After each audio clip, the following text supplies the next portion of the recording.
శరణాగతి. శరణాగతి అంటే తనకు తాను, తన సర్వస్వం ఆ కరుణామయుడికి అర్పించటం. ఇక మిగిలింది ఏమిటి? ఏమీ లేదు. తను లేరు, తనవి లేవు.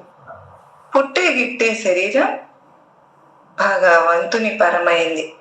దాని గురించి ఇంకా ఆలోచించవలసిన పని లేదు. చావు పుట్టుకలు భయభ్రాంతులను కలుగజేయలేవు. భయానికి కారణం శరీరం. అది తనది కాదు. ఇక దేనికి భయపడాలి? ఆ విధంగా మనలో తెలియనటువంటి ప్రశాంతత అనేది చేకూరుతుంది. ఇప్పుడు అది అనుభవం పూర్వకంగా అవుతుంది. సుఖ దుఃఖాల నుండి విముక్తి కలిగించేది శరణాగతి అంటేనే ప్రశాంతత. ఇదే ఆ సంబంధం.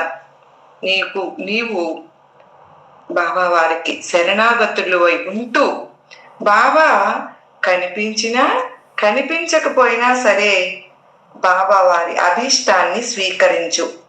నీ ఇష్ట ప్రకారం బాబా చేయాలనుకోవడం శరణాగతి ఎలా అవుతుంది? కాదు. బాబాపై ఆధిపత్యమే అవుతుంది.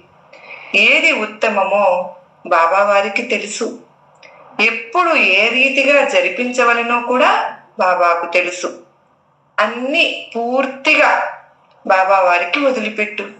బరువు బాధ్యతలు బాబావే. నీవు తాపత్రయపడవలసిన పని లేదు. ఏది కూడా నీ తాపత్రయాలన్నీ బాబావే. అదే శరణాగతి అంటే. అదే భక్తి అంటే కూడా. అంతా నేనే చేస్తున్నాను అనుకోవడం పొరపాటు. చేయించేది అంతా ఈశ్వరుడే. అది గ్రహిస్తే బాధల నుండి విముక్తులమైపోతాం. అందరూ కూడా భగవంతునిచే సృష్టించబడిన వారే. బాబా వారితో కాపాడబడుతున్న వారే. మనకు కావలసింది బాబా వారికి తెలుసు. చెప్పుకోవలసిన పని కూడా లేదు. బాబానే చూసుకుంటారు.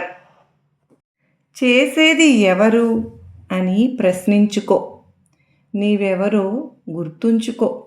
అప్పుడు కర్మ నిన్ను బంధించదు.